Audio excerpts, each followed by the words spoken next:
itik. Oh, itik tu. Siapa? Itik yang dekat Daisy tu. Daisy? Daisy. Dah. Oh, terus Sampai ni. Kenapa? Apa masalah? Kau ngadu-ngadu balik-balik, ngadu-ngadu. Darah lo, itu lo, ini lo, ngadu-ngadu ni. Okey, so jom. Korang nak tahu. Macam biasalah kita unboxing. Kalau korang nampak ni, kampit, orang kata kampit tepung, kampit beras ni. Tapi dalam ni bukan beras. Bukan beras. Sabar-sabar budak buka. Sekejap, kita buka dulu. Okey, jom. Marilah kita tengok. Kita akan tengok apa? Bantal, barang. Barang apa? Ni. Against and against and against and against and against. Okey, tarik. Tarik. Stick. Itik. Oh, itik tu. Siapa? Itik yang dekat Daisy tu. Daisy? Daisy.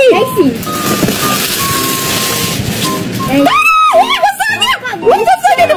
Dia pegang itik dia tahu. So ada itik dekat dalam ni. Nampak dia? Besarnya. Besarnya.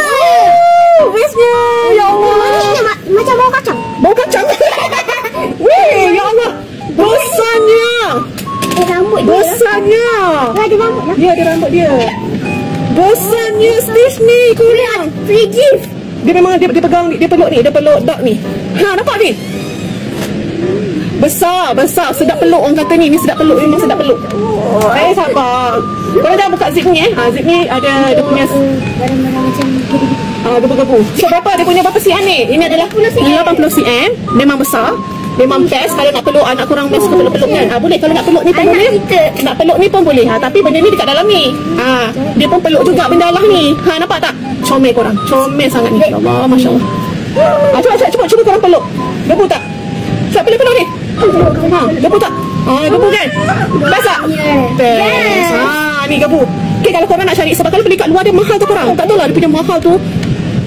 Tapi kalau beli kat TikTok dia murah lah. Dapat murah dan korang banyak lah korang jimat kan. Okay, yang ni ya Allah, gebu. Memang gebu korang. Nampak ni? Memang gebu sangat. Okay? Tak ni, semua ni pun gebu. tak berat, dia gebu. Tak baik kuning ibu beli kat situ. Ni 80 cm. Dia ada macam-macam. Dia ada kecil sikit pun ada. Kalau korang tak nak yang besar boleh ambil yang kecil. Okay? Ni 80 cm.